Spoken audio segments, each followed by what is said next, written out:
Bonjour à tous, et ben c'est parti pour ce nouvel épisode de En pleine tasse, l'épisode 3, formation ou déformation. On va avoir un invité, Mathieu Tulissi-Gabbard, qui va nous parler de son livre qui sort le 21 août. On va avoir même un invité surprise, un ancien joueur du PSG. Je vous en dis pas plus pour l'instant. En tout cas, on va tout de suite accueillir Mathieu et on va partir dans le vif du sujet. Donc, on va parler de choses qui sont un peu tabous dans le sport. Donc, tout ce qui est préformation, pôle France, pôle espoir, centre de formation. Parce que c'est aussi le sujet du livre de Mathieu. Et on va débattre sur certains sujets. J'ai eu beaucoup de retours à côté. Donc, depuis hier, des parents qui m'ont envoyé des messages. Je leur ai demandé ce qu'ils en pensaient. Des parents qui ont eu des enfants qui sont partis assez tôt de la maison pour leur sport, pour essayer de réussir dans leur passion. D'anciens athlètes aussi, des qui ont réussi, d'autres qui n'ont pas réussi ce qu'ils auraient voulu à l'époque. On va en discuter ensemble. Je pense que le débat va être très riche. On a plein de thèmes à aborder. Pour une fois, j'ai bossé un peu avant, donc je vais vous donner les thèmes, le sommaire. Mais d'abord, on va accueillir Mathieu en live tout de suite. Salut Mathieu, est-ce que tu m'entends bien? Salut, Est-ce que tu me vois? Ouais, c'est bon, ouais, il est je là. t'entends, je te vois. Bon, ça me fait plaisir de te voir, du coup, de te revoir. On était en Ouais, ouais. contact là récemment, mais donc pour l'anecdote, avec Mathieu, on s'est rencontrés à Montpellier. Donc c'est le premier invité que je reçois en pleine tasse. Et c'est la première personne avec qui j'ai vécu en coloc pendant ma formation au foot. Donc on s'est vu, on ne savait pas qu'on allait être ensemble. Et puis on découvre le jour J sur qui on tombe. Et puis bah, moi, c'était Mathieu. Et puis je te laisse te présenter rapidement quand même. Et puis après, on pourra raconter notre rencontre. Parce qu'en plus, Ah, on en a cool. parlé un peu et c'était assez chaotique. Mais je te laisse te Carrément. présenter d'abord. C'est parti. Voilà, ça roule. Bah voilà, moi je suis Mathieu Tulissi-Gabbard. Je suis auteur. J'écris euh, de la poésie documentaire, des récits. Et là, je viens de finir un roman. Je viens de finir un roman qui s'appelle Foot Boys et donc qui parle de nos aventures de football, centre de formation et tout ça.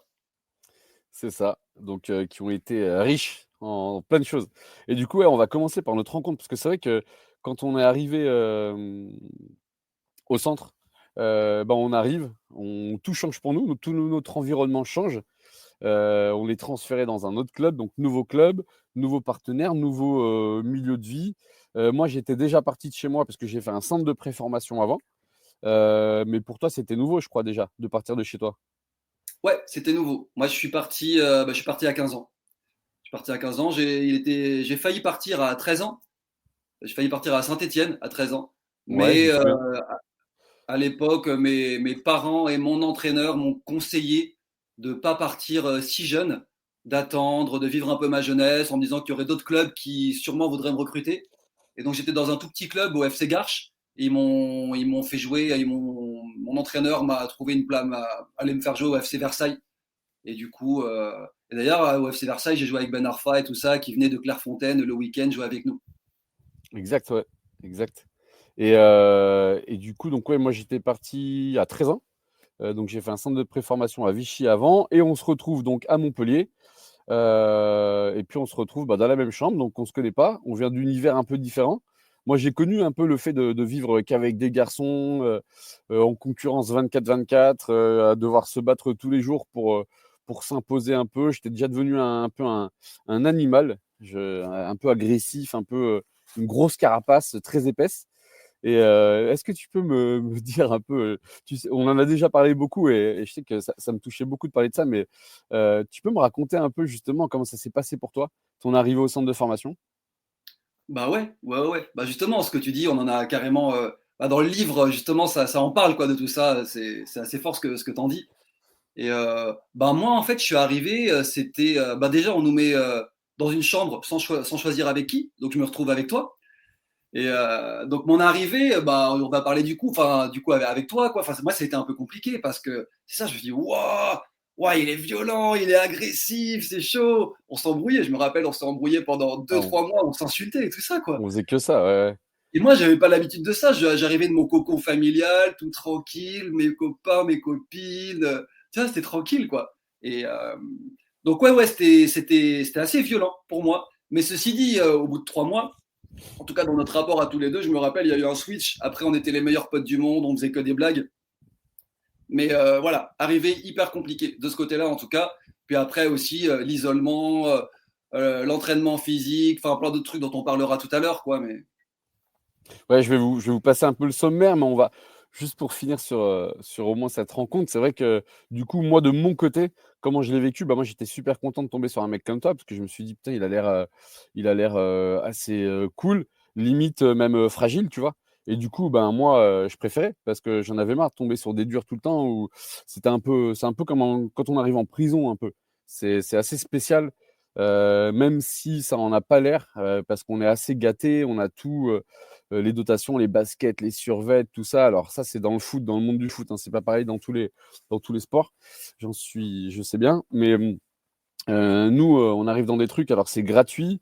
On est lourri nos jets blanchis. On a plein d'équipements, tout ça. Mais derrière, c'est compliqué de se faire une place et d'exister parmi un groupe de 24 en général à peu près garçons et, qui viennent tous de villes, d'univers, de cultures, de différentes. Et, euh, et c'est vrai que moi, j'avais dû me forger une carapace parce que, pareil, moi, je viens de ma petite campagne, tranquille, petite école, tout, truc de proximité, petit village. Et j'arrivais à chaque fois dans des structures comme celle-ci où je me préparais avant, quoi. Je me dis, je sais que là, ça va être dur. On va encore tomber sur des mecs qui vont de tout, hein. Et il va falloir être solide. Et du coup, je m'étais préparé à être quelqu'un de solide. Et du coup, comme je te disais, je voulais pas me dévoiler devant toi.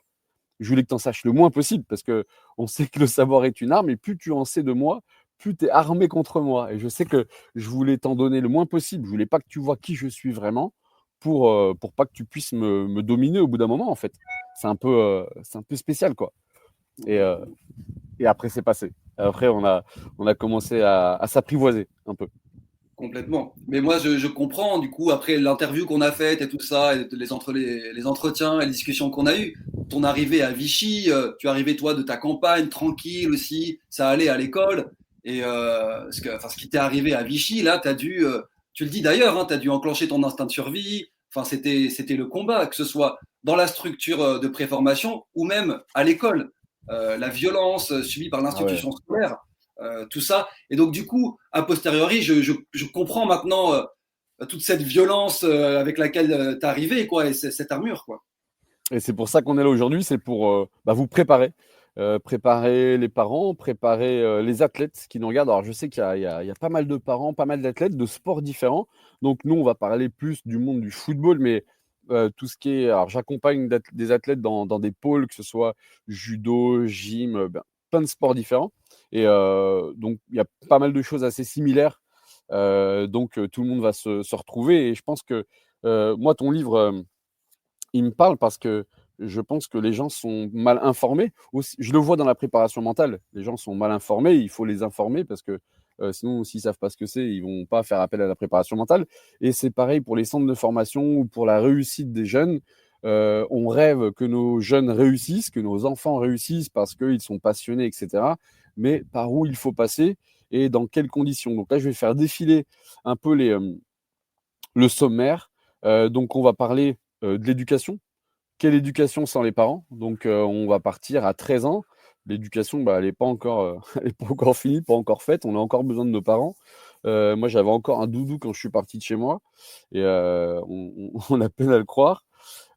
Formation ou travail, parce qu'après, à partir de 15 ans, donc toi, tu l'étais aussi, Mathieu, nous, on était salariés à partir de 15 ans. Donc ça, c'est dans le foot, hein, souvent. On signe des contrats. Certains signent des gros contrats. On n'est pas tous payés. On n'a pas tous le même salaire. Il y en a qui gagnent énormément d'argent. Donc on va parler des inégalités financières, mais il y a des inégalités aussi dans d'autres domaines. On va parler aussi de l'injustice et des désillusions, parce que j'aime pas dire le mot sacrifice, parce que c'est des choix que l'on va faire au départ.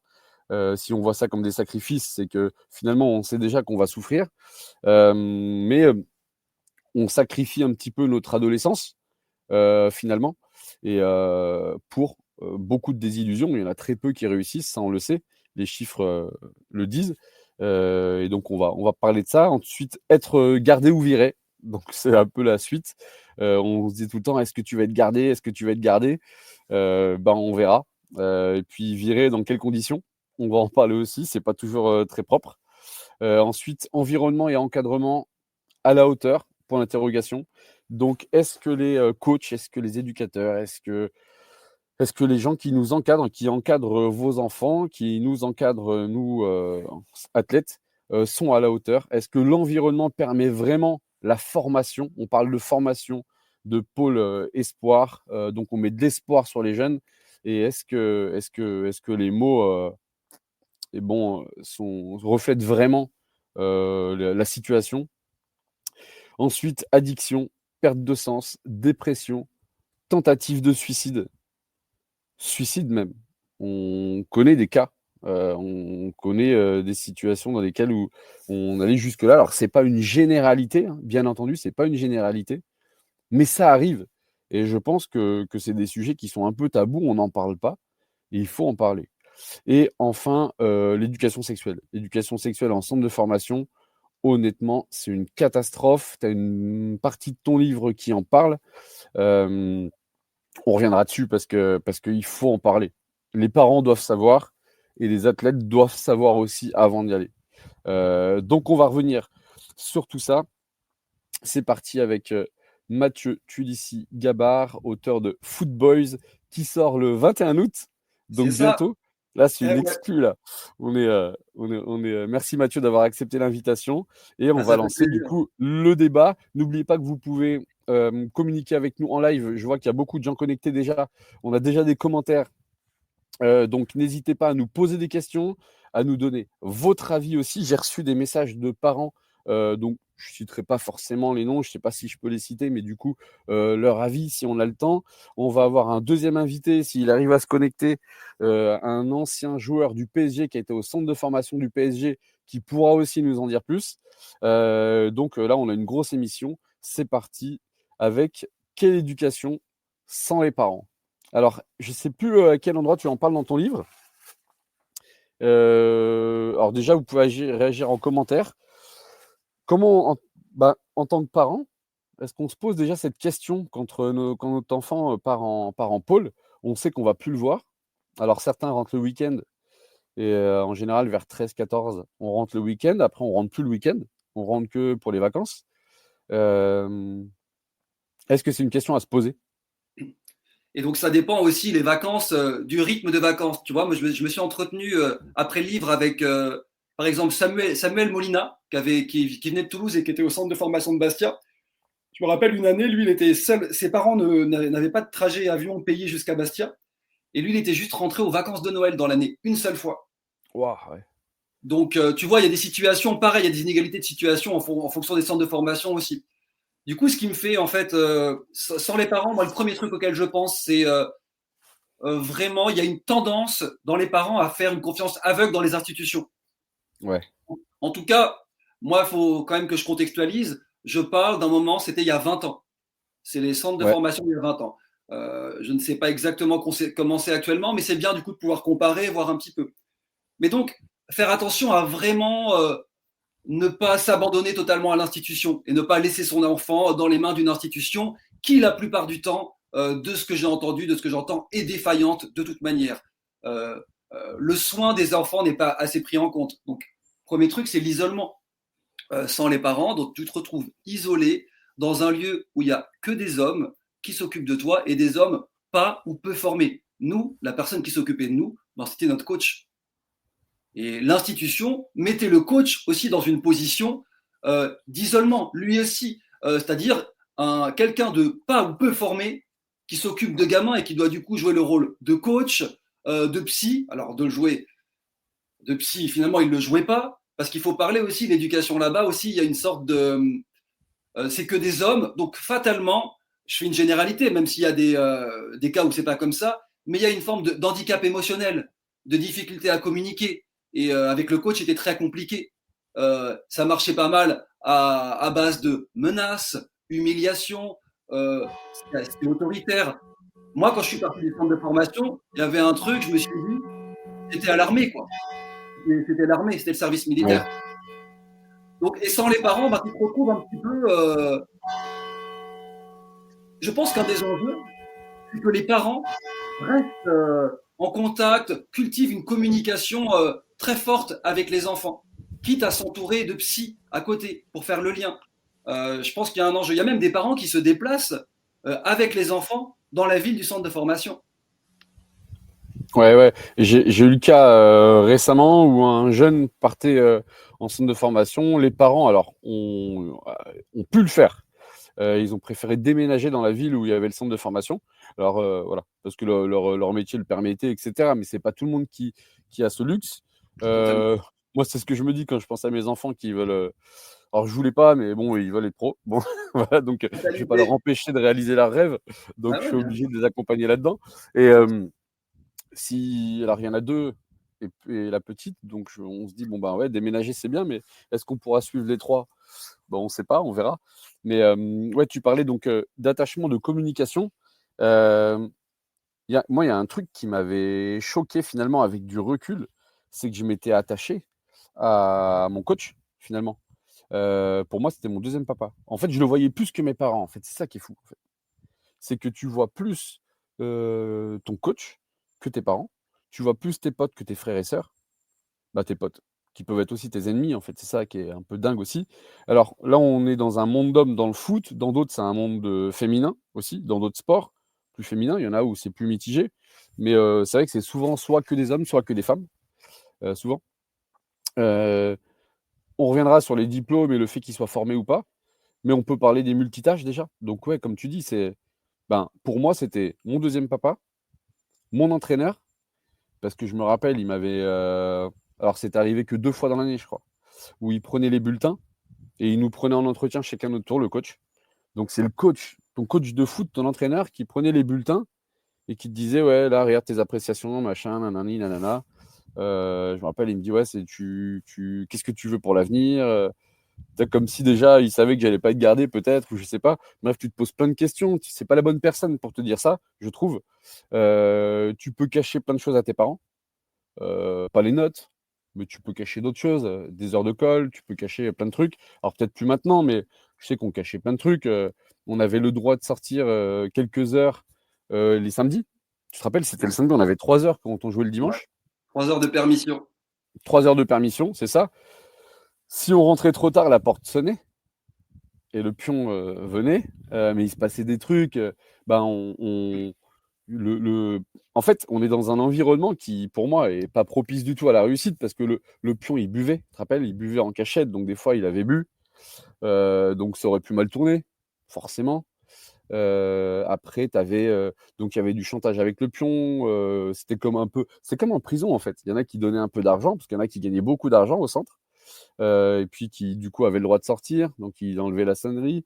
Il y en a voilà, il se passait tellement de trucs, il y avait des vols, t'es pas en sécurité. Je sais que on n'était pas en sécurité Pas réellement. assez de bouffe, du coup, voler de la bouffe. Ouais, ouais, parce qu'on mange beaucoup quand on fait du sport. Et puis d'où parfois ils nous limitent, donc on essaie de voler de la bouffe. Mais ça va très loin parce que je me rappelle qu'à Vichy, alors maintenant il y a prescription, mais on était allé voler dans les cuisines quoi. On allait la nuit, on avait réussi à faire des doubles de clés, je sais même plus comment on avait fait.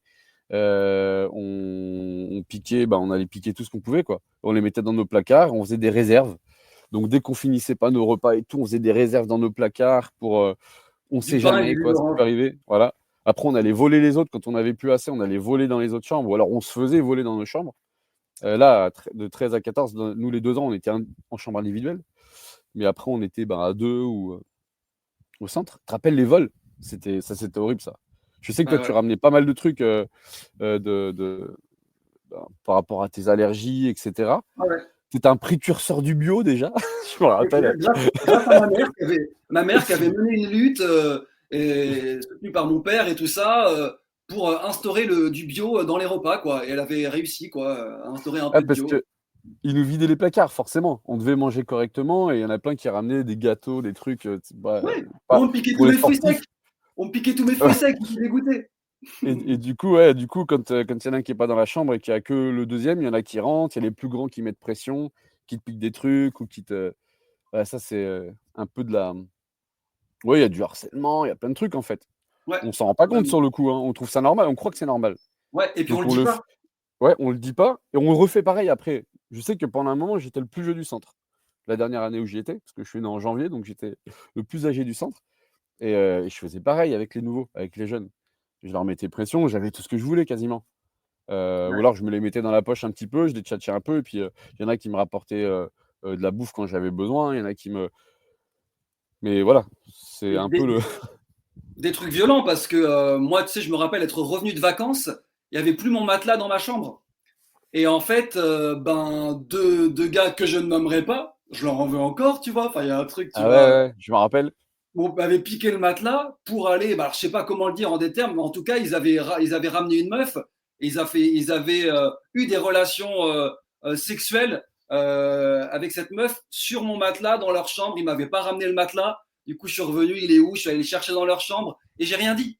Tu vois, c'est ça aussi. Tu subis des mini-agressions, des vols, et on se tait. Et puis en plus, moi, j'étais pas du tout violent. Je suis pas allé leur mettre mon poing sur la gueule ou me vénère, tu vois. Je l'ai gardé pour moi, ça, tu vois. Ouais. Mais après, c'est que c'est mauvais pour la santé, quoi. C'est ça. Et c'est Et une forme quand de on garde des trucs en l'utilisation nous. aussi, tu vois. Ouais, ouais. Mais on vivait ça, mais 10 fois par jour, ce genre de choses. Et alors, moi, je sais que je le faisais vivre à certains, mais je le vivais de d'autres, en fait. C'était une sorte d'équilibre, en fait. Parce Mhm. que tu crois que c'est normal. Donc, tu es dans ce milieu-là, tu t'adaptes au milieu, en fait. Moi, je m'étais adapté un peu au milieu. Je sais que j'ai une fois, j'étais revenu, moi, pour le coup, alors j'avais pas fait mon lit. Et du coup, le responsable du centre avait retourné ma poubelle sur mon lit. Non, avait mis mon matelas par terre et retourné vider la poubelle sur mon matelas. Et tu rentres le Horrible. soir, tu as l'entraînement tous les jours, tu as l'école tous les jours, tu es cramé, tu as un emploi du temps, tu dois avoir 30 minutes de temps libre dans l'emploi du temps. À peu près, tu rentres, tu peux pas te coucher, quoi. Toi, tu peux pas t'asseoir sur ton lit où tu es obligé de nettoyer, mettre les draps, changer les draps, machin, faire un truc de merde, quoi, juste parce que le matin, t'as pas fait ton lit. Et bon, bref, ça me rend fou rien que d'en parler, ça m'énerve encore. Et euh, donc, voilà dans quel monde on était un peu. Alors, je sais pas si c'était partout pareil pour le coup. J'ai eu plein de retours similaires de d'autres centres et de d'autres pôles, etc. Euh, j'ai l'impression que des sportifs ensemble, garçons ou filles, ça fait, ça fait des choses un peu folles parce que c'est des gens qui vivent des émotions fortes en permanence, qui vivent du stress fort en permanence, qui vivent des choses dans leur vie que personne d'autre peut vivre. Donc forcément, leur quotidien est différent. Et donc quand tu mets plein de personnes avec un fort tempérament, avec une grosse détermination, avec plein d'ambition, avec beaucoup de passion, imaginez le cocktail. Donc voilà, c'est pas pour faire peur, mais c'est pour juste se projeter, essayer de se rendre compte pour ceux qui ne, qui ne connaissent pas comment ça peut se passer. Et quand on voit après ceux qui réussissent, eh ben, c'est pour ça qu'il y a autant de malaise, autant de problèmes psychologiques. Maintenant, ils en parlent de plus en plus, les athlètes. On peut comprendre un peu mieux, en fait, tout ce qu'ils ont vécu pour en arriver là. Et voilà. Alors, pas partout, tout le temps, je le répète, mais euh, dans l'éducation, on avait parlé d'attachement, parce que je sais qu'il y en a beaucoup qui vont en famille d'accueil aussi. Dans certains sports ou dans certains pôles ou à un certain âge aussi, il y en a qui vont en famille d'accueil. Nous, rappelle-toi, nous, on avait la chance d'être au centre de formation, bah, la chance ou pas, d'être vraiment au centre de formation à Gramont. Il y en a qui étaient chez les sœurs, Ouais, qui avaient le même âge que nous. Hein. C'est juste que bah, ouais, nous, on avait des contrats un peu plus. c'est ça. Des meilleurs Différence de contrats, je contrat. pense. Et, Ouais. et du coup, ils n'étaient pas au même endroit. Eux, ils étaient arrivés plus tôt aussi, plus jeunes. Donc, du coup, ils ne les avaient pas changés. Nous, on était nouveaux, on arrivait, limite, on prend leur place au centre, quoi, un peu, alors qu'ils auraient pu basculer. Donc, on n'était pas trop aimés non plus de ceux qui étaient déjà là. Ouais. Il y avait des différences donc, financières, il y avait il y en a qui n'étaient pas payés. Hein. Il y en a qui jouaient avec nous qui n'étaient pas payés, il y en a qui gagnaient beaucoup plus. Il y en a qui avaient eu des grosses sommes d'argent à la signature aussi.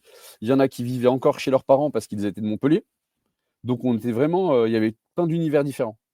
Ouais, mais tu vois, par exemple, concernant le problème psychologique, en tout cas, des coachs, le manque de communication. Tu vois, moi, j'arrive, on vient d'arriver, déjà on est au centre de formation, on est à Gramont, donc privilégié par rapport aux autres, on a un contrat. T'en as qui sont de Montpellier, qui jouent là depuis qu'ils ont 6-7 ans, qui n'ont pas de contrat. Et moi, en fait, j'arrive, le coach est mes capitaines dès le premier match, sans m'en parler avant, sans en parler à l'ancien capitaine, sans en parler collectivement. Ah ouais. Et moi, ça m'a mis dans une position, en fait, j'étais flatté, bien sûr, mais ça m'a mis dans une position où je sentais que l'ex-capitaine, je sais pas, moi j'ai senti une pression de ouf, qu'il y avait une forme de jalousie ou de, tu vois, de trucs, c'est pas normal, ou fais tes preuves. Et moi, je voulais pas du tout me mettre dans cette dynamique-là, quoi, tu vois. Et du coup, c'est pour montrer un peu le manque de communication, de tact, de comment faire vivre une équipe, quoi, et qui est hyper important. Ouais, c'est la gestion après de l'humain qui Ouais, était un peu compliquée. On se rappelle de ton premier entraînement. Moi, je me rappelle du coup. Je sais pas si tu veux en parler, mais je sais que tu en parles dans le livre. Ton ouais, premier entraînement qui était le premier contact avec le coach, il était c'est ça. catastrophique. Ouais, Et c'est ça. pourtant, Peut-être que ça a scellé mon destin tout de suite. ouais, Avec mon caractère, je me suis fait, je pense vas-y, que tout tout de de suite suite, j'ai ça t'a mis. capté. En gros, j'arrive. Moi, j'étais persuadé, j'avais signé un contrat et de ça, il disait qu'il allait avoir l'équipement. Et pourtant, je les aimais trop, mais je prends pas mes anciens crampons. Tu vois, je fais, normal, tu vois, et même par politesse, tu vois.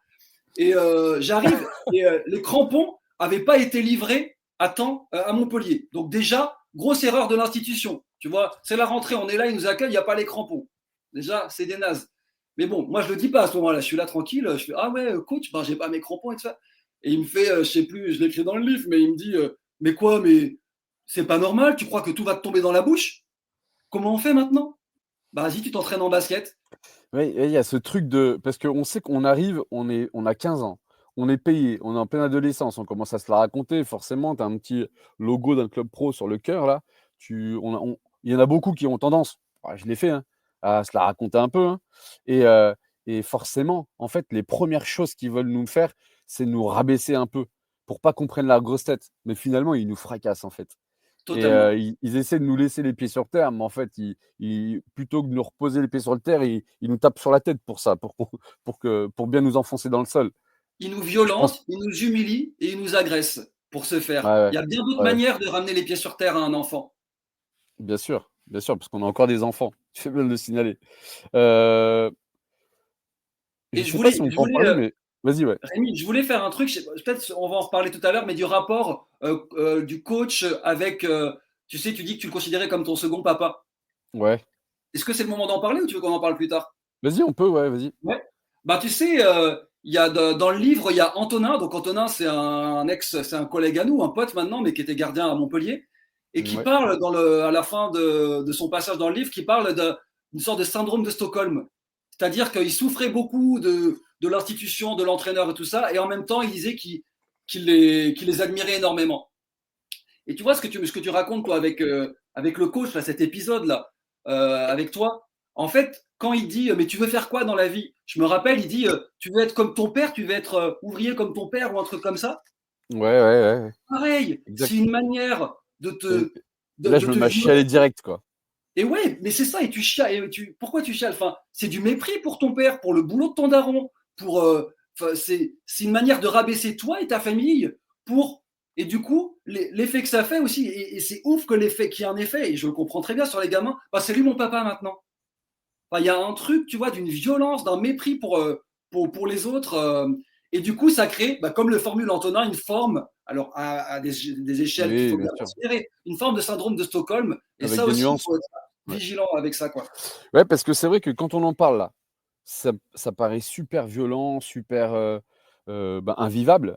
Mais moi, pour le coup, j'avais l'impression, en tout cas, j'ai toujours un peu l'impression que c'était bien à Montpellier. Je me rappelle quand je suis parti de Montpellier, j'ai signé au Clermont Foot après, mais je parlais de Montpellier tout le temps.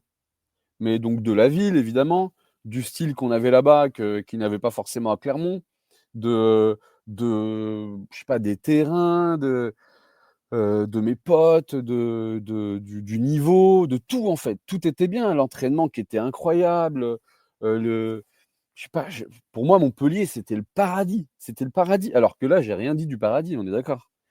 Mais Et, grave. euh, et donc c'est une forme un peu de syndrome de Stockholm ça, quand tu commences à kiffer un truc qui te faisait du mal. Euh, Et je sais que j'ai souffert là-bas, parce que des fois, quand je rentrais, par exemple, à Noël, impossible d'y retourner. Mais je chialais, mais de fou. Je me rappelle une Pareil. fois, ils nous avaient punis. On avait 4 jours de vacances. 4 jours de vacances et ils nous avaient punis de vacances. Donc la veille, ouais, finalement, vous rentrerez pas chez vous. Abusé. Je sais plus pourquoi, mais allez vous faire bip. Mais c'est pas possible, tu vois.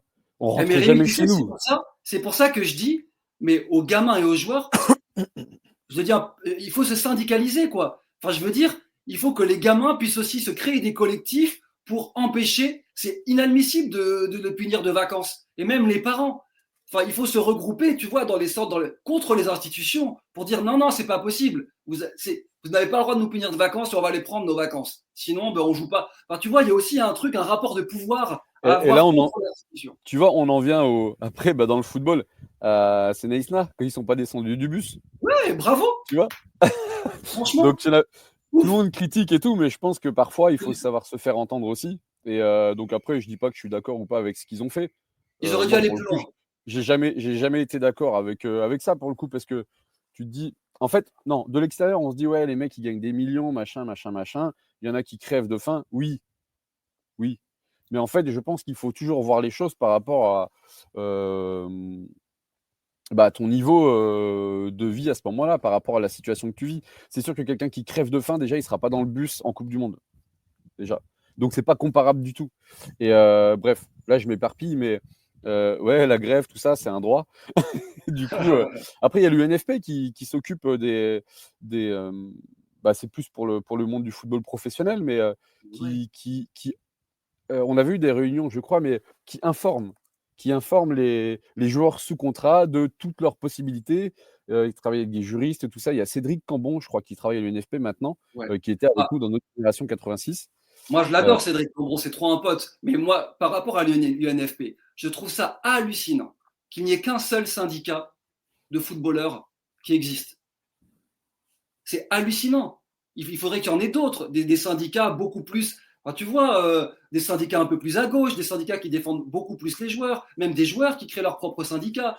Enfin, tu vois, moi, ça, je pense que c'est un truc vraiment à travailler, ce truc du monopole d'un seul syndicat dans le milieu du football. bon, J'hallucine. on te met sur le dos tu- et bosse là-dessus. C'est parti. Écoute, on va avancer, on va passer à un thème. Alors, on a parlé un peu formation ou travail. On va pas s'attarder là-dessus.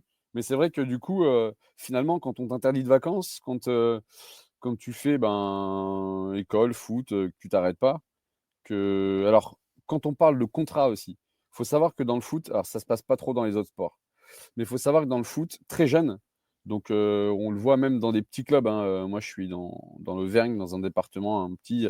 Il y a des joueurs partout en France qui jouent dans des petits clubs de campagne et qui sont achetés, en fait, qui ont des primes de signature par les clubs. Donc je sais que, alors moi je l'ai su plus tard parce que mon père avait peur que je prenne la grosse tête, mais j'avais 15-20 clubs pro qui voulaient me recruter. Et normalement, dans les règles de l'art, mon père aurait dû, mes parents ou mon agent, si j'en avais eu un, mais j'en avais pas à l'époque, aurait dû marchander en fait, faire monter les enchères pour savoir où j'allais aller. Alors mes parents, n'étaient pas du milieu, ils connaissaient pas du tout, et puis ils couraient pas après l'argent. Euh, c'est pas un manque de besoin, mais plutôt de personnalité quoi. Et, euh, et en fait, ils ont choisi pour moi Montpellier parce que il m'a dit, je me rappelle, mon père me disait, au moins, si tu t'ennuies, il vaut mieux s'ennuyer au soleil. Je dis, bon, ok, merci, merci papa, très bien. Moi, je signe les 40 papiers là, tac, tac, tac, tac. Et puis j'y vais, j'étais très content, j'ai touché zéro. J'étais payé un petit salaire tous les mois, pas énorme, hein, mais quand même de l'argent de poche, quoi, beaucoup d'argent de poche. Euh, et pour le coup, il y en a qui marchandent un petit peu. Je sais qu'il y en a, tu vois, par exemple, si il y en a, il y a le PSG qui le veut, Lyon qui le veulent. Et ben du coup, ils vont dire, qui c'est qui donne le plus, qui c'est qui propose le plus d'accompagnement, un meilleur accompagnement pour mon fils, etc., etc., les meilleures conditions. Et souvent, ça part à les coûts ça peut être du 10 000, 50 000, 100 000, 200 000 euros à la signature, plus après un salaire. Donc c'est des trucs de fou. C'est pour ça que c'est la folie autour des terrains de foot. Donc dans certains sports, c'est juste le succès, c'est juste la médaille. Mais dans le foot, c'est beaucoup d'argent. Et du coup, très jeune, de n'importe où en France, n'importe quel niveau social, on peut devenir presque riche du jour au lendemain si on a un enfant qui est très bon. Et ça, c'est très dangereux. Et ça devient donc, du coup, ça devient un travail. Et je sais que, du coup, quand je suis arrivé là-bas, pour moi, c'était plus le football que j'aimais. Le football que j'aimais, c'était jouer à la récré avec mes potes, en fait. Et quand tu deviens salarié, tu as de la pression, on investit sur toi. Et on te le répète, ça, hein, en permanence, hein. Vous savez combien ça coûte un joueur à l'année? Combien vous nous coûtez? Et ben ouais, je sais plus les sommes, hein. Mais voilà, vous êtes un investissement du club. Et là, du coup, c'est plus la même. Parce qu'on attend beaucoup de toi, quoi. Toi, tu voulais réagir là-dessus sur Ouais, le fait que ce soit un travail, ouais, c'est ça. Enfin, tu vois, formation. on parle beaucoup des grosses sommes d'argent qu'ont les joueurs qui réussissent et certaines personnes, tu vois, en centre de formation qui ont des primes et tout ça. Moi, j'ai pas eu de prime. Mon père avait renégocié un petit peu la thune que je touchais à Montpellier pour augmenter un petit peu. On avait regardé ça récemment, mais je sais plus exactement quelles sont les sommes. Mais J'ai plus en tête. il est sûr en fait que c'est des contrats bizarres qu'on avait. C'est-à-dire que c'était pas des contrats de salariés parce qu'on était considéré en formation. Et donc on n'était pas du tout au SMIC par exemple. Et tu vois, moi ce que j'ai envie de dire, c'est qu'en fait, la plupart des joueurs qui sont là dans les centres de formation, qui travaillent en fait, enfin, on s'entraîne tous les jours, on est en plus loin de notre famille. Donc c'est hyper dur émotionnellement pour nous. Donc il pourrait y avoir des primes par exemple pour ça. On a très peu de vacances. En fait, je pense, moi, qu'on était sous-payé. En fait, je pense qu'il y a une exploitation. Il y avait, en tout cas, maintenant, je ne sais pas comment ça se passe, il y avait vraiment une exploitation de nos talents et du coup de nos corps et qu'on était totalement sous-payé par rapport au travail qu'on avait à fournir. Donc, c'est pour ça cette idée de considérer aussi vraiment les enfants qui sont là comme des travailleurs, parce que c'est comme ça qu'ils sont considérés, en fait, par le club, par les institutions. Et, Euh, et, et ça, alors, c'est compliqué parce que je sais que beaucoup des auditeurs, ceux qui nous suivent, qui me suivent et les gens que j'accompagne aussi au quotidien, il y en a qui payent pour aller en pôle. Je sais que en gymnastique, par exemple, c'est payant. En patinage aussi. Des athlètes, même de très haut niveau, doivent débourser des sommes pour être dans les meilleures académies possibles. Mais des sommes monstrueuses. Il y en a qui payent aux alentours de 500 euros par mois pour être en pôle, par exemple. Plus ou moins, suivant les pôles, suivant. Mais t'imagines, alors, c'est vrai que c'est dur pour eux d'entendre ça. Tu vois, parce que déjà, ce serait gratuit, ils seraient contents. à fond, c'est Et de ouf. dire que finalement, on devrait gagner plus. Comment tu peux. Qu'est-ce que tu pourrais leur répondre à ceux qui se questionnent à ce niveau-là? Comment tu peux te plaindre Franchement, que je tu ne n'es sais pas assez pas. payé alors qu'eux, ils payent pour le faire? Franchement, je ne sais pas. C'est un super contre-argument. Euh, ouais, non, je pense que je connais pas leur situation, tu vois. Euh, En tout cas, je sais une chose, c'est juste que le club, il a hyper intérêt. Je trouve ce truc de formation, déjà, en quoi il nous forme? Enfin, je veux dire, moi, je suis arrivé à Montpellier, techniquement et tactiquement, c'était en dessous de ce que j'avais connu au FC Garches. Ouais. Donc, il nous donne quoi? Le prestige du MHSC, du club. Mais nous, on le nourrit avec notre savoir, notre talent, tout ce qu'on a emmagasiné avant, notre expérience. Et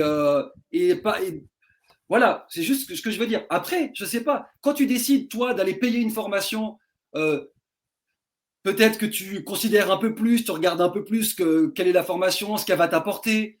Euh, Honnêtement, j'ai l'impression que c'est un peu un mode un peu différent, tu vois, de fonctionnement. C'est pas le même, je sais En pas, fait, à réfléchir. moi, ce qui me choque un peu, c'est que je me dis que finalement, si tu payes pour aller en pôle, alors, c'est que dans certains sports, tu es obligé d'être en pôle pour être en équipe de France, par exemple. Donc finalement, on t'oblige à débourser, à payer, à passer par ce cursus pour pouvoir justement suivre le cursus standard. Et il n'y a qu'un chemin, en fait, voilà. Pour moi, c'est Hmm. le problème, c'est qu'il n'y a qu'un chemin. Au foot, ceux qui passent pas par un centre de formation peuvent être pros quand même. Et du coup, ce qui est assez bizarre, c'est que dans mes connaissances proches, ceux qui ont été pros, c'est ceux qui n'ont pas fait de centre de formation. J'en connais qui ont fait des centres de formation, mais j'en connais plus qui n'en ont pas fait. Et c'est assez étonnant, ça, quand même. Alors, c'est pas la majorité, par contre, dans le football, hein. Mais dans ceux que je connais, moi, que j'ai côtoyés, ben, il y en a beaucoup plus. Et donc, je pense qu'il faut, faut arrêter de croire qu'il n'y a qu'un chemin pour la réussite. Dans tous les sports. Je vais au tennis. Je veux plus accompagner dans le tennis, moi, parce que je considère qu'il demande trop aux jeunes. Tu vois, à 10 ans, il faut faire je sais pas combien d'heures d'entraînement, faut être déscolarisé, etc., etc. Beaucoup de pros du tennis maintenant disent que c'est pas le bon chemin. Et beaucoup se désolidarisent de la fédération de tennis en prenant des coachs perso plutôt que de suivre les stages régionaux, etc., etc. Parce qu'on dit que bah non, mais si tu fais ça, tu pourras plus, tu sors du cursus, du coup, tu seras plus pris dans les sélections régionales, etc., machin. Mais finalement, au bout du compte, c'est les meilleurs qui réussissent.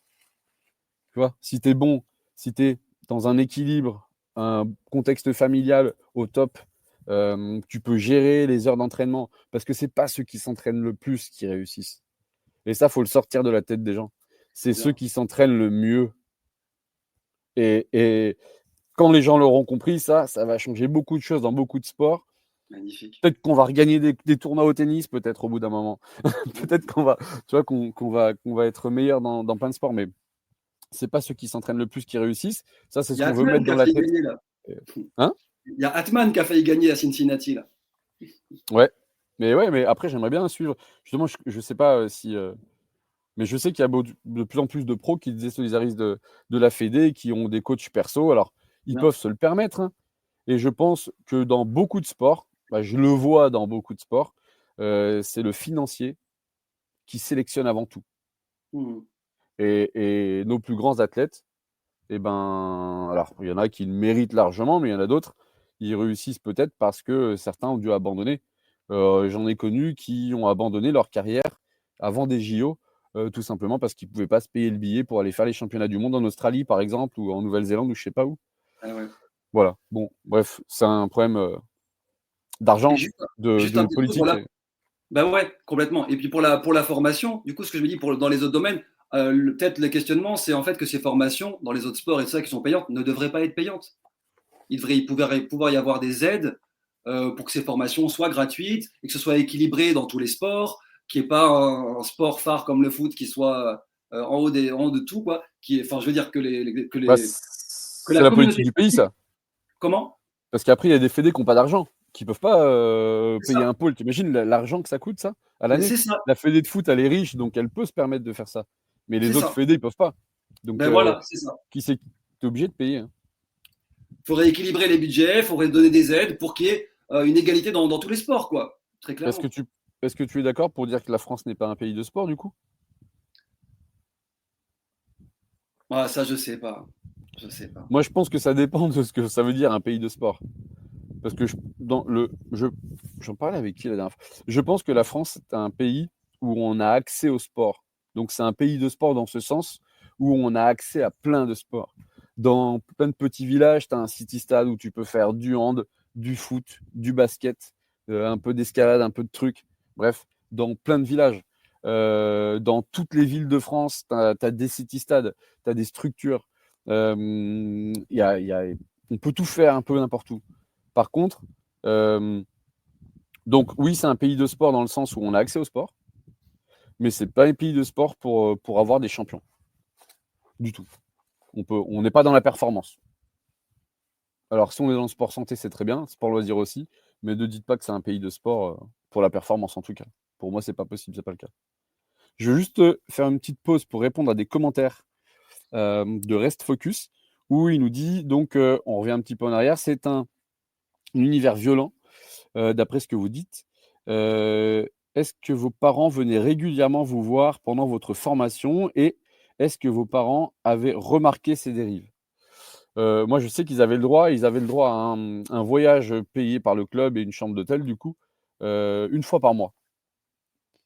Mais on ne les voyait pas longtemps parce qu'on n'avait pas le droit d'aller dormir avec eux. Donc, on les voyait après le match un petit peu. Des fois, on avait quelques heures pour aller en ville avec eux, mais très peu. Et donc, c'est un peu frustrant, limite. Hein. Et puis, je voyais ma mère pleurer quand elle repartait, même si elle se cachait. Donc, forcément, ça touche. Et c'est pas facile, ça. Et Ouais. ensuite, est-ce qu'on a répondu à toutes les questions là régulièrement? Attends, moi, Non. je veux bien poursuivre un peu sur ça. Vas-y. Tu vois, les parents venaient et on parlait pas beaucoup. Enfin, moi, j'osais pas dire ce que je ressentais, quoi. Je gardais pour moi tous les trucs que j'avais vécus. La On communication, je savais pas.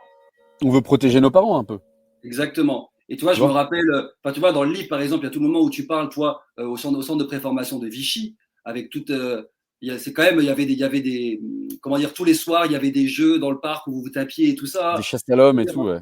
Des chasses à l'homme et enfin, tout un truc. Quand ils ont découvert ça, les parents, enfin, ils ont halluciné parce qu'il y a un gars qui s'est pété le poignet, enfin tout un truc. Bah, Et j'ai où pété le poignet d'un gars, c'est d'ailleurs. ça, J'en fais partie. Et ouais, tout le monde tombait des nues, quoi. c'est Et ça. mais même au collège. Au collège, quand on se faisait escorter par les gendarmes parce que les autres du collège, forcément, nous, on était, les footballeurs du truc, donc bon, ça il y avait beaucoup de jalousie autour de ça et du coup, on se faisait escorter parce que sinon, il y en a qui nous attendaient, barre de fer à la sortie ou voilà, ça créait des tensions et tout. Bref, c'était un univers, très toxique et ils s'en sont rendus compte beaucoup trop tard, en fait. Heu, Après, il y a d'autres questions. Le rapport à l'argent transforme notre rapport à la passion, voire la performance qu'on doit produire. Ouais, carrément, carrément parce que du coup, bah, comme on le dit, ça en fait, le changement de statut quand tu es, quand tu es, joueur, c'est que tu joues et après tu deviens, professionnel, en fait. Ou tu es en formation pour l'être et du coup, ça devient un métier donc ouais, ça change, toute l'interprétation de ça et du coup, ça met d'autres croyances en jeu et forcément, on va penser différemment, on va avoir d'autres émotions et d'autres performances, du coup, Et pas que de le ça. rapport, pas que le rapport à l'argent aussi. Il y a un petit exemple, il y a le rapport aussi à la gloire, à l'envie. Ce truc justement, la gloire, l'envie d'être champion, de réussir. Moi, je me rappelle d'un truc, en fait, j'avais 11 ans, je jouais avec mes potes, c'était trop bien et tout. Et à un moment, le coach, bah là, c'était un coach que je kiffais, hein, un coach excellent, un Pépé, qu'il y a dans le livre, me dit, bah vas-y, t'es hyper Ouais, bon, on va te surclasser l'année prochaine. Et ça, moi, ça a créé, à partir de ce moment-là, ça a créé une sorte de cassement, c'est-à-dire que j'ai eu l'impression de trahir mes potes. Et en même temps, j'étais hyper flatté d'aller au niveau au-dessus. Mais au niveau au-dessus, dès l'année suivante, en fait, c'était plus pareil. J'étais plus avec mes potes, je prenais plus beau. C'est comme si j'avais déjà commencé à travailler à partir de ce moment-là. ouais. Comme si à partir de ce moment-là, j'avais enclenché autre chose. C'est bon, j'étais élu à moindre échelle, mais choisi pour être surclassé, donc privilégié. J'avais acquis un statut d'extraordinarité, tu vois, un truc qui me Et coupait un peu de mes potes aussi. et ta performance, du coup, ça en est devenu quoi? Bah non, bah là, ma performance, je cartonnais là. Je Ah cartonnais. là, c'est Bah, je ça a pas cartonnais. impacté ta performance, pour le Non, coup? pas du tout, pas du tout. OK. Déjà, le coach, c'était un coach extraordinaire. Pépé, Ah vraiment, ouais. qui savait nous parler, qui savait nous mobiliser. Moi, je progressais de ouf, j'étais trop content. Non, non, c'est a posteriori, quand j'y ai repensé, que j'ai pu comprendre en fait ce truc de coupure. Mais je pense que c'est important de voir aussi que c'est pas que l'argent qui crée des. En fait, au-delà de la performance, ça peut être, c'est marrant de se rendre compte qu'on peut performer tout en ayant aussi des choses fracassées, des endroits. Enfin, tu vois. Mais est-ce que ça marche sur le long terme? Voilà, voilà, C'est ça la à question. fond, à fond. Mais ça, on peut je suis convaincu que non, évidemment. Mais on va avancer on va passer les inégalités, financières parce qu'on en a assez parlé. Si ça te va, à moins que tu veuilles, ajouter quelque chose vraiment d'important. Injustice et désillusion, ça, on a un petit passage. On va dire qu'il nous reste environ un quart d'heure maximum, donc il Ouais. va falloir qu'on enchaîne et donc injustice et désillusion, bah oui, forcément, hein. Pendant longtemps, moi, pendant beaucoup d'années, jusqu'à ce que je sois préparateur mental et que je puisse comprendre et travailler sur moi, j'ai souffert de cet échec, de ne pas avoir atteint mon rêve, tout simplement. Et je souffrais de ma passion. Comme je le dis tout le temps, c'est pour ça que je fais de la préparation mentale. Et souffrir de sa passion, c'est horrible. Je crois que c'est une des pires choses qui m'est arrivée. Avec le chagrin d'amour, qui est très très dur aussi. Et pourtant, non, mais c'est assez compliqué parce que j'ai perdu des gens dans ma famille, des proches et tout. Mais franchement, les choses les plus dures, ouais, c'est peut-être pas correct de le dire, mais je m'en fous. Moi, je préfère être authentique. C'était ben, soit chagrin d'amour, soit de souffrir de sa passion. C'est les pires choses qui puissent arriver. J'ai Bah fini ouais. là-dessus sur le sujet. Je veux pas Ah, m'étaler plus, sinon je vais me mettre à ouais. pleurer. Non, je Non, plaisante, mais j'ai digéré ça depuis, hein, et justement ça m'a rendu beaucoup plus fort. Vraiment, je me sens intouchable là-dessus, mais ouais, ça peut être très, très difficile. J'ai mis des années parce que j'étais pas accompagné, hein, donc j'ai gaspillé du temps pour le coup, qui se rattrape pas, hein, mais comme tu le dis, on t'apprend qu'il faut souffrir pour réussir. ouais, c'est une croyance ça. Alors, bien sûr qu'il faut faire des efforts, de gros efforts, mais est-ce que souffrir, c'est avoir mal, des courbatures ou ouais, bah, parfois, il faut se faire mal à l'entraînement pour, sortir, rentrer dans sa zone de progression, quoi. Agrandir sa zone de sécurité, faire des choses qu'on n'a pas l'habitude de faire. Si on veut du cardio, bah, faut aller pousser. Si on veut prendre des muscles, et bah, il faut briser les fibres. Mais il y a souffrir et souffrir.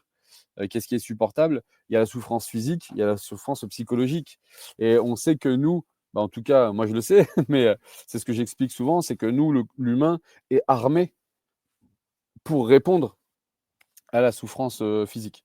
Par contre, pour ce qui est de la souffrance psychologique, là, on n'est pas beaucoup bien conçu là-dessus et c'est beaucoup plus compliqué. Sur les injustices, je peux rebondir. Alors, c'est pas mon cas personnel, mais c'est des cas qui sont dans le livre et que j'ai pu rencontrer. Il y a une injustice, des injustices ressenties, par exemple, Antonin, le gardien, coucou Antonin si tu nous regardes, le gardien de Montpellier, le pote là, qui est recruté à Montpellier et qui apprend en fait, à la fin de l'année en fait que Geoffrey Jourdain va arriver l'année suivante. Et donc il n'était pas au courant, il a signé, il n'était pas au courant. Il y a un sentiment de trahison, un sentiment d'injustice. Quand bien même tu vois, Geoffrey Jourdain, c'est un gars trop chouette et hyper sympa. C'est pas là, c'est pas de Que ça je qu'il que s'agit. je salue d'ailleurs, c'est mon poteau et Geoffrey, j'ai croisé on une s'est fois à on un s'est on tournoi, s'est mais on s'est revus il y a pas longtemps et donc mes 2 potes Antonin et Geoffrey, on vous salue. Si vous ben regardez ou voilà, vous c'est écoutez. ça. Mais c'est pas un cas individuel, c'est le cas de l'institution Eh qui crée oui, de l'injustice. Et pour poursuivre aussi, tu vois, pareil, sur les cas de l'équipe de France, moi j'ai deux cas où en fait l'équipe. Alors, c'est deux cas différents. Je vais parler du cas de Samuel Molina, justement, ouais. qui était arrivé à Bastia. En fait, où il me raconte que Bastia lui avait caché que l'équipe de France voulait le faire venir. Il s'en est rendu compte quelques mois plus tôt, quelques mois plus tard, ou un an plus tard. Il a réussi, enfin, je sais pas comment ça s'est passé, je me rappelle plus, mais au final, il a réussi à aller en équipe de France. Ils lui ont demandé, mais pourquoi t'es pas venu? Ça fait je sais pas combien de temps qu'on te convoque. Et en fait, c'est le club qui ne communiquait pas aux joueurs qu'il était convoqué. Alors, pour les raisons du club, ça, il n'y a que le club qui sait, on peut les présager, tu vois. Mais moi, tu vois, je vois qu'il y a des injustices qui sont créées par l'institution, par aussi une manière d'utiliser le joueur, de ne pas le respecter, pas de transparence, d'infantiliser. Ça aussi, c'est un truc, hein, l'infantilisation. Mmh. Donc la domination adulte, la domination institutionnelle sur les enfants, les considérer comme des sous-humains, des moins que rien, qu'on doit mater, qu'on doit, etc., etc. Ça, c'est hyper important d'avoir une horizontalité avec les gamins, quoi. Je vais rebondir là-dessus. Alors pour les clubs qui cachent, ça arrive aussi dans les clubs amateurs, qui cachent les contacts de clubs pro, pour Waouh. garder leurs joueurs. Donc ça arrive régulièrement. C'est malsain, c'est dommage, c'est triste, mais bon, c'est comme ça. Et pour rebondir aussi, alors, il y a, quand on veut, ouais, infantiliser quelqu'un pour qu'il puisse, ne pas devenir autonome, en fait, heu, alors soit ça peut être de manière, tu vois, ça peut être voulu, mais moi je l'ai subi, mais différemment. Par exemple, je me souviens qu'une fois j'étais malade. J'envoie un message au coach: «Je ne pourrais pas venir à l'entraînement, j'ai une gastro, je suis malade quoi, j'ai mal au ventre, je vomis et tout». Coach il me répond: «OK». 30 minutes après, j'avais le médecin qui venait dans ma chambre, j'avais rien fait. Le médecin m'ausculte, tac, tac, tac, tac. 30 minutes encore après, quelqu'un me livre mes médicaments. J'avais rien fait. Je suis sorti du centre, je savais pas ce que c'était qu'une carte vitale. La première fois que je suis allé chez le kiné et qu'il m'a demandé de payer, je dis: «Mais j'ai failli la». Tu sais, à la limite, je lui dis: «Mais d'où on paye un kiné?» J'ai rien comme ça. Le mec, il a dû se dire: «Mais c'est qui ce gars?»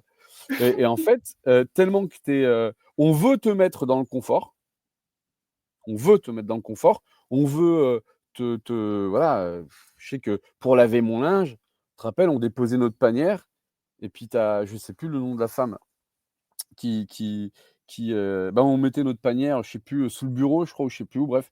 Elle passait la récupérer, et le lendemain, et ben, quand on rentrait de l'école, le linge était plié dans cette panière et il était propre. Et du coup, jusqu'à je sais pas quel âge, je savais pas faire de machine, donc je savais pas qu'il fallait payer un médecin. Je ne savais pas prendre de rendez-vous quand il fallait. Je ne savais et ça, alors, il y en a qui me disent: «Ouais, mais tes parents quand même, tu parti à 13 ans, avant tu le faisais bien, tu pas». Bah, c'est mes parents qui le faisaient un peu pour moi quand tu es petit, c'est normal.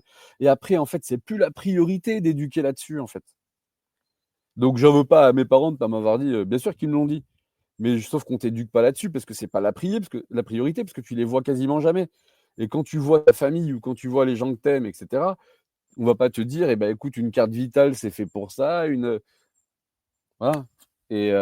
Et donc ouais, il y a tout ce manque d'autonomie. Mais ça, c'est la société, elle est exactement comme ça. C'est que plus vous avez de confort, plus vous créez de besoins, et moins vous êtes autonome. Donc vous pouvez vous en rendre compte dans la vie de tous les jours. Si vous vous achetez un confort dans la journée là, et ben, vous serez moins autonome qu'avant et vous allez créer un besoin. Bref, et donc du coup, on peut le voir à vitesse grand V dans ce genre de système. D'accord? Tu es d'accord avec moi? Ah, mais j'en ai souffert de ça. J'étais complètement à la rue, hein. Heureusement, j'ai rencontré ma femme assez tôt et elle m'a beaucoup aidé là-dessus. Mais j'étais une catastrophe à ce niveau-là. Pour prendre des rendez-vous et tout, c'était très, très compliqué. Hem, Ensuite, être gardé ou viré. Donc ça, on l'a dit, soit on est gardé, soit on est viré. Moi, je sais que j'avais signé un contrat de 3 ans, il n'a pas été renouvelé. Donc j'ai dû changer de club. Alors je voulais plus partir, je voulais rentrer chez moi. Je suis auvergnat. Mon père avait vu pour appeler le coach de Clermont pour que je signe à Clermont, mais dans ma tête, j'avais déjà arrêté le foot, hein. Et et du coup, je suis arrivé à Clermont, c'était pompé d'up, là, c'était n'importe quoi. Je sortais de prison, et là, j'ai pu, profiter de la vie, essayer de rattraper le retard, et donc les excès, on va en parler après, les addictions et tout. Mais et on s'est tous revus, on a tous eu le même problème. C'est que quand tu es privé de tout, et ben, le jour où on te lâche dans la nature, ah bah, c'est catastrophique, quoi. Tu vas combler, tu vas essayer de nourrir tous les besoins qui n'ont pas été nourris depuis des années. Et tu sors d'un cadre qui était tout petit, tu te sens libre, mais bon, c'est un peu dangereux aussi, hein. Et ouais, parce qu'à la fois, il y a cet appel de liberté que tu manges, que tu croques. Du coup, enfin voilà, moi j'ai énormément bu. Enfin, on essaie de récupérer aussi des intensités qu'on n'a plus quand on arrête toutes ces intensités hyper fortes, quoi. Donc que ce soit dans la drogue, dans plein de trucs, quoi. Et puis aussi, il faut dire, il y a les épisodes dépressifs en fait qui suivent après ça. Tu vois, par exemple, Bah, on s'est tous revus, on a fait, quand on s'est rencontrés, un peu génération 86 là, et tous ceux que je connais, qui ont fait descendre, on a tous eu une période de dépression. Tous sans exception. Souvent à retardement, vers la trentaine, souvent. Tous des addictions, beaucoup d'alcool. Malheureusement, certains, pas toi ni moi, mais certains, beaucoup de cocaïne, beaucoup de drogue. Alors c'est aussi, malheureusement, un fléau, un peu partout ça, dans le monde oui, entier. oui, Mais étant donné qu'on devient addict parce qu'on vit des émotions fortes, comme je le disais tout à l'heure, on a besoin de dopamine, on a besoin de tout ça, et ça, on le retrouve, dans l'alcool, dans la drogue, et beaucoup d'excès qui entraînent, d'autres excès, d'autres problèmes par la suite. ouais. Ça, faut pas Et se tu le vois, cacher, hein. comme le dit Antonin aussi, quand tu arrêtes ça, quand tu es viré et que tu arrêtes ça, il dit tu tombes du haut d'un immeuble.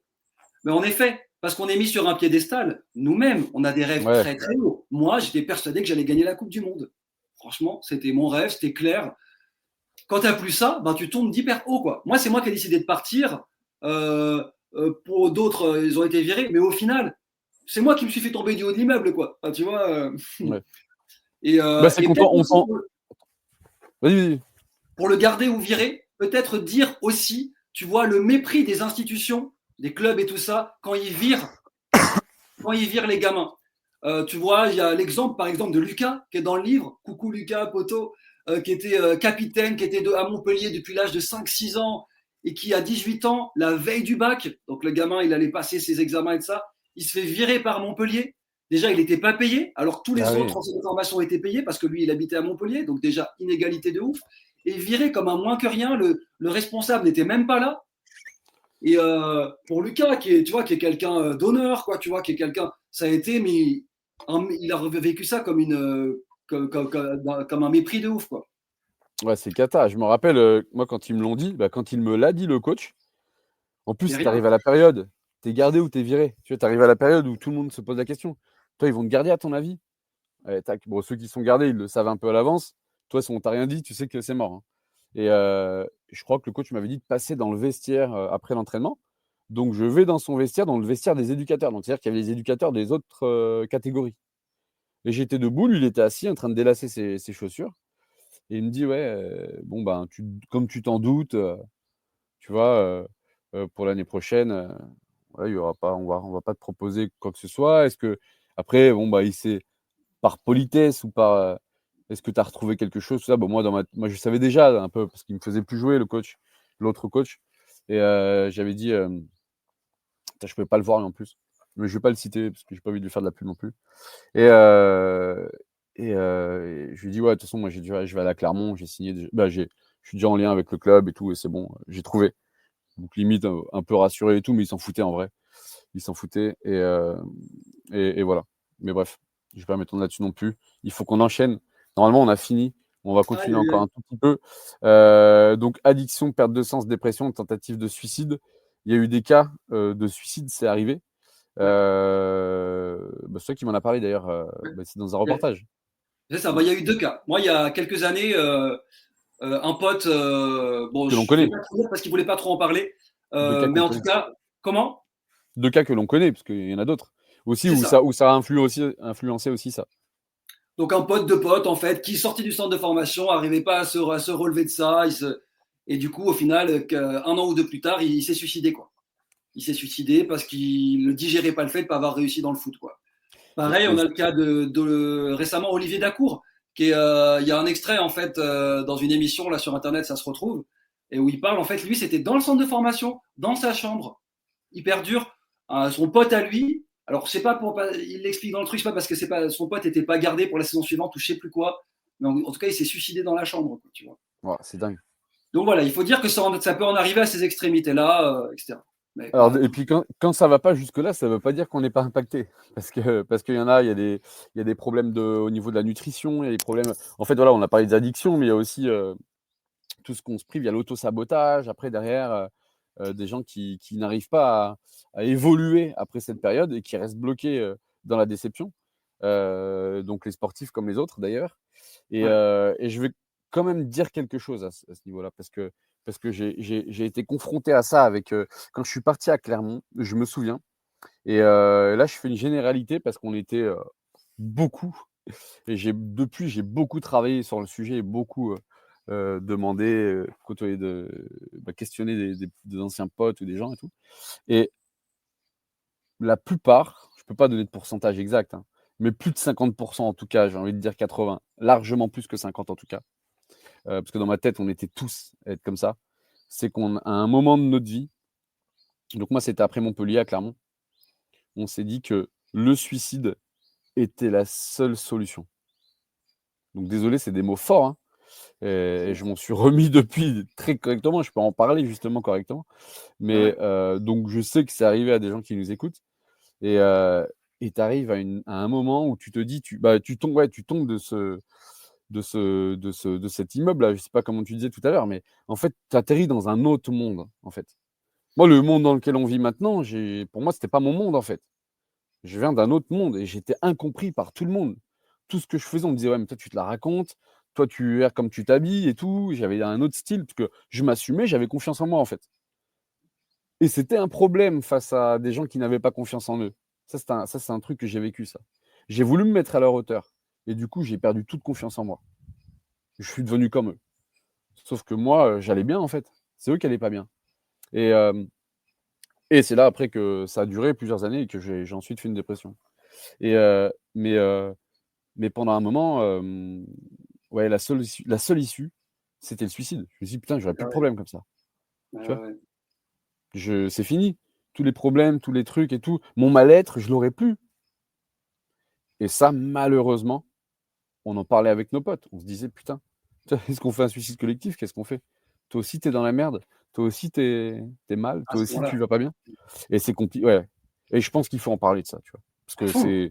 c'est trop des trucs tabous et tout. Et ça, c'est pas forcément le sport qui fait ça. C'est tout ce qu'il y a autour, tout ce qu'il y a dedans. On a zappé vite, mais l'environnement et l'encadrement, est-ce qu'ils sont à la hauteur? Pour moi, non, ils sont pas à la hauteur. Les formations pour être éducateur, elles sont nulles, nulles. Et j'espère qu'il y a des gens qui font les formations, qui m'écoutent, qui me voient et qui vont me critiquer, me détester. M'en fous. Je sais que j'ai eu des éducateurs qui étaient nuls. Ah, ils étaient diplômés, hein. Mais moi, c'est pas des diplômes que je veux, c'est des compétences. Et c'est pas tout. Il y en a qui malheureusement peuvent pas exercer parce qu'ils n'ont pas les diplômes, parce que ça coûte cher. Et voilà, mais dans les autres sports, c'est exactement pareil. Il y en a aussi qui ont des droits parce qu'ils ont fait du haut niveau. Et du coup, ils vont avoir une partie des diplômes qui va être quasiment donnée, hein. Et C'est ça, c'est ça. ça, c'est Et dans ça, tous les sports. Je le ça, c'est vois et je des vois les. injustices. Ça, c'est des injustices aussi. Et donc, d'un côté, c'est pas vraiment de leur faute non plus, parce que quand tu as un diplôme, on te le donne et on te dit c'est bon, tu es prêt, tu as réussi, tu es au top du top, tu es apte à éduquer ou à être coach. Bah, on va pas dire non, t'es sûr? Ah ouais, ok, on m'a dit de passer un diplôme pour le faire, je le passe, je l'ai. Donc je suis apte à le faire. Et Mais c'est ça, ça. Nous, on s'est ça c'est. tapé, nous à Montpellier, on s'est tapé au moins 2 entraîneurs anciens pros qui n'avaient pas du tout de formation psychologique, éducateur. Alors peut-être, mais on la voyait pas, quoi. Non, mais parce que après aussi, il y a leur philosophie, il y a leur manière. Il faut être dur pour y arriver. Il y a que les plus durs qui y arrivent. Mais en fait, on sait qu'une phrase, elle va pas être entendue de la même manière par tout le monde. Donc dans le sport collectif déjà, et puis, même, ouais, dans les autres sports, c'est pareil. Toujours par la, la violence, mais des mots ou la violence de la situation. Ça aussi. Et on croit que c'est normal, mais personne ne se rebelle. Bah non, c'est pas normal, hein. Il faut pas forcément accepter tout ce qui se passe, mais on accepte de peur que. Je sais que les parents, globalement, ils voient pas non plus le mal-être parce qu'ils veulent pas le voir, parce que pour eux, il faut passer par là pour y arriver.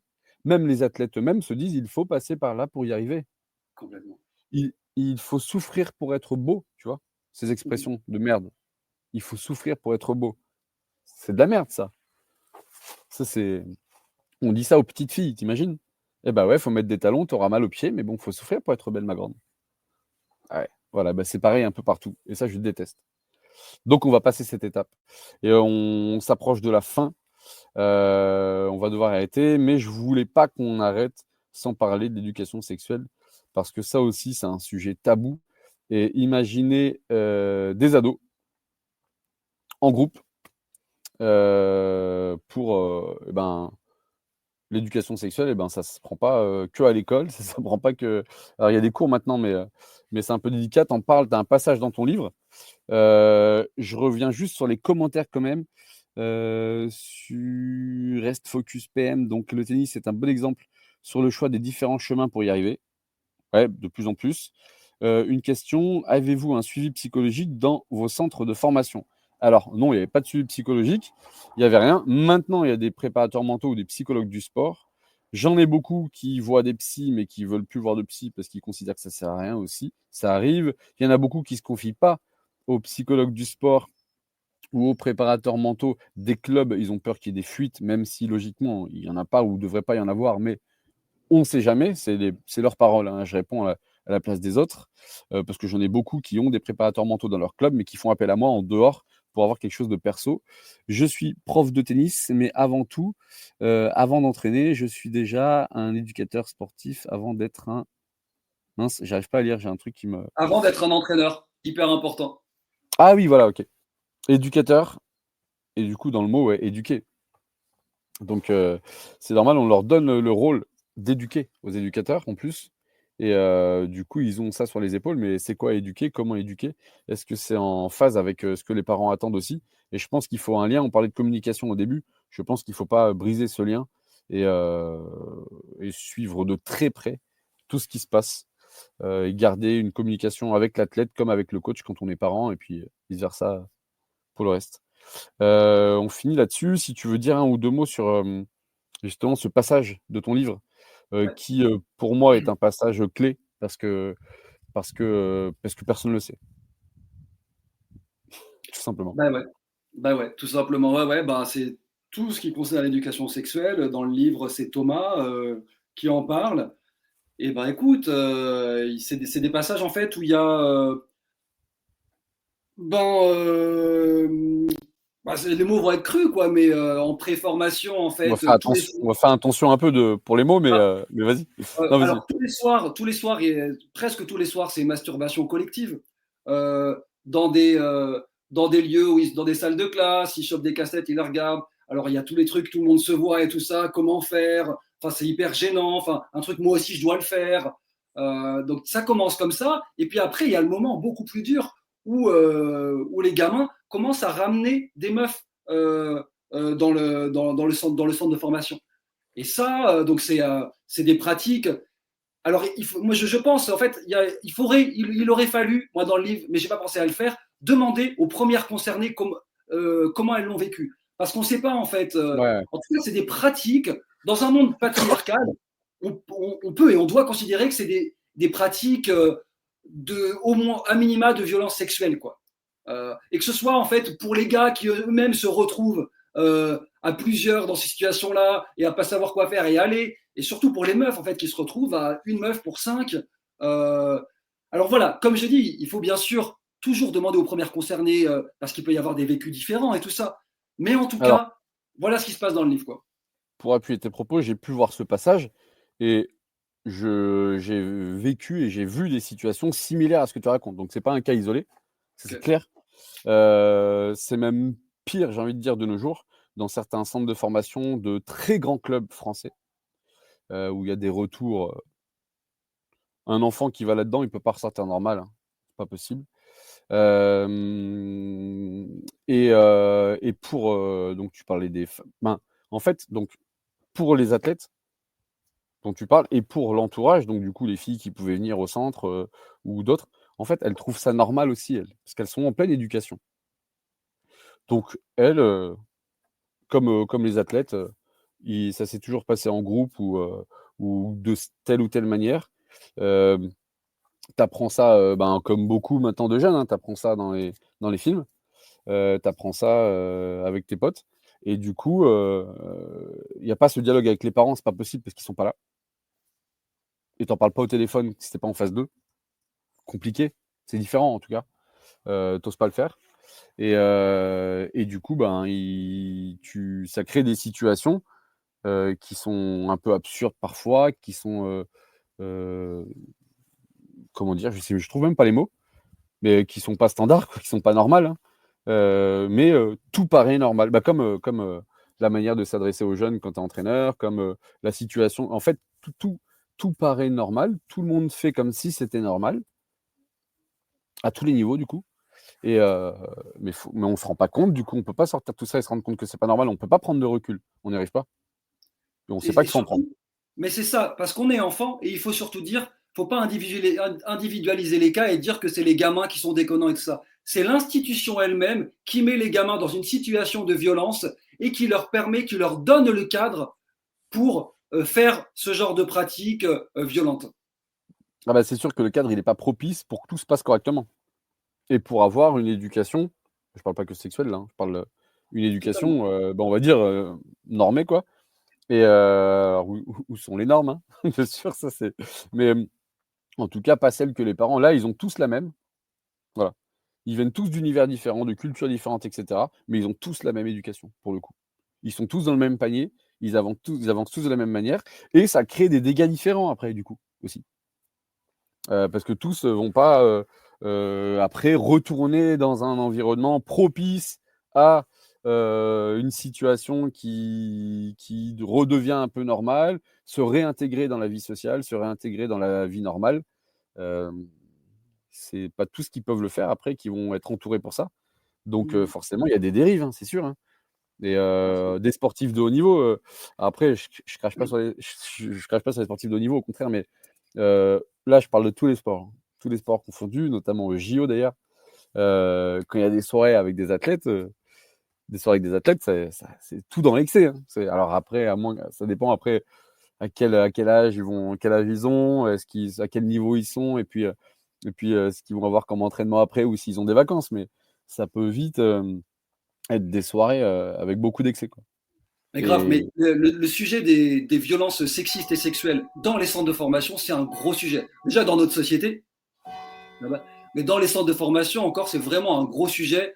L'éducation sexuelle et les violences sexistes et sexuelles, là, il y a vraiment des trucs à faire sur ça et à prendre en conscience, quoi. il y a aussi les blocages. Dans certains sports, c'est des blocages. Il y en a qui s'entraînent. Donc il y en a où c'est l'excès, et d'autres où il y a tellement d'entraînement, tellement de planning qu'on ne peut pas avoir la vie d'un ado normal. Et du coup, on développe pas, on n'a pas de copains parce qu'on n'a pas le temps, pas de copines parce que du coup, c'est pas le moment. Il faut que je me Mais concentre grave. sur mon sport. Mais en fait, j'ai eu. Alors ça, c'était dans le. Moi, je dis pas le sport, mais c'est pas du foot en tout cas. C'est pas de la gym et c'est pas du patinage et c'est des sports que je fais le plus. Et c'est pas du tennis non plus. Où le manager général, il voulait me recruter en tant que préparateur mental pour une grande académie pour ce sport-là, et me dit ouais, par contre, tu vois, nous, par exemple, moi, je veux pas qu'ils aient de copines. Parce qu'après, on sait ce que c'est, il suffit qu'il y ait de la lâche, il va être dans le trou, et puis on n'aura plus de résultats, nous. Donc déjà, bon, bah là, j'ai dit, bon, bah non, je peux pas travailler pour toi, mon gars. C'est pas possible. Mais voilà, des C'est trucs comme ça, quoi. c'est ouf. Et donc, l'excès, il est dans les deux sens, en fait. Et, euh, et bref, c'est pas normal. Tu grandis avec ça et tu apprends justement à connaître les autres, à découvrir, à, à savoir ce que c'est qu'une relation, à découvrir l'amour. Voilà, c'est indispensable pour pouvoir être équilibré par la suite. Donc là, il y a Mais une ouais. perte de temps à ce moment-là. Et c'est pour ça, quand on parle de formation, d'éducation, ben, je crois qu'on n'y est pas encore, hein. Ben non. C'est des institutions qui prennent pas soin du développement et de l'originalité de chaque individu, des enfants. Et enfin, voilà. Est-ce que tu veux ajouter quelque chose? Est-ce que vous avez d'autres questions? Je vérifie dans les commentaires.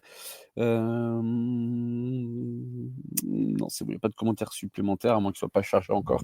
Mais je rappelle que donc Mathieu Tulissi-Gabard, auteur de Foot Boys, qui sort, et ben là, dans jeudi, donc le J-3, 21 août, c'est J-3 le ça, 21 août. On exactement. pourra le retrouver dans toutes les librairies, partout. Comment ça se Ouais, passe? vous pouvez déjà le précommander. Ok. Sur le site de Gallimard, vous pouvez le précommander pour l'avoir dès jeudi. Et puis après, dans toutes les Gallimard, librairies indépendantes. Comment? Gallimard, c'est un peu, comme on disait, Gallimard, c'est un peu la Ligue des champions des auteurs, hein. Ah ouais, Donc franchement, finalement, tiens, ta Coupe du Monde, je pense que ça y est, hein, tu l'as, hein. exactement. C'est bon, moi, c'est ma finale de Coupe du Monde. Je fais la paix. Enfin, j'espère que ça fera la paix avec tout ça, quoi. Ouais, ouais. Ouais, parce que c'est vrai qu'on reste longtemps là-dessus et on cherche un peu notre. C'est vrai que moi, ça m'a fait du bien le jour où, je sais pas, quand je vis la première Marseillaise pour un de mes athlètes, quand il y a une médaille sur un championnat international, une grande. Tu te dis, waouh, ouais, en fait, c'est bon, j'ai réussi, en fait. Ça me va, je prends ça et ça ira très bien. Et moi, j'étais pas prêt en tout cas. Et en tout cas, merci Mathieu. Merci beaucoup. Alors, on a dit beaucoup de choses, c'est très long, mais je pense que c'est indispensable. Je recouperai des bouts que je repartagerai parce qu'il y a des choses qu'il faut partager absolument. Je te remercie pour le temps. Je te remercie de m'avoir écouté aussi pendant des heures pour cette interview. Je te remercie d'avoir pensé à moi pour ton livre, pour l'écriture de ton livre. Et Un puis, je te plaisir. remercie pour tous les bons moments qu'on a passés ensemble et qu'on va encore passer parce que une amitié comme ça peut pas s'arrêter, même quand on s'était pas vu depuis longtemps, on s'est Ouais, toujours retrouvés. Donc, Foot Boys le 21 août, vous pouvez déjà le précommander. Si tu m'enverras le lien pour la précommande, je pourrais le mettre ouais, peut-être dans la description. Je verrai si je peux l'ajouter. super. Merci d'avoir été fidèle, parce qu'il y en a que je vois connectés qui le sont depuis le premier épisode. Donc, merci beaucoup. Euh, Lundi prochain, ce sera peut-être mercredi, le podcast, mais je vous tiendrai au courant sur les réseaux sociaux. Euh, écoute, le mot de la fin, Mathieu. Est-ce que tu veux Ben, ajouter quelque merci à chose? toi, Rémi. Merci beaucoup pour ce que tu fais. Bonne continuation, bonne chance, bon développement pour tous tes projets en pleine tasse. Et puis voilà, force à vous. Yes. Bisous à tous. Merci beaucoup. et à bientôt. Ciao, ciao, ciao. Ciao, ciao.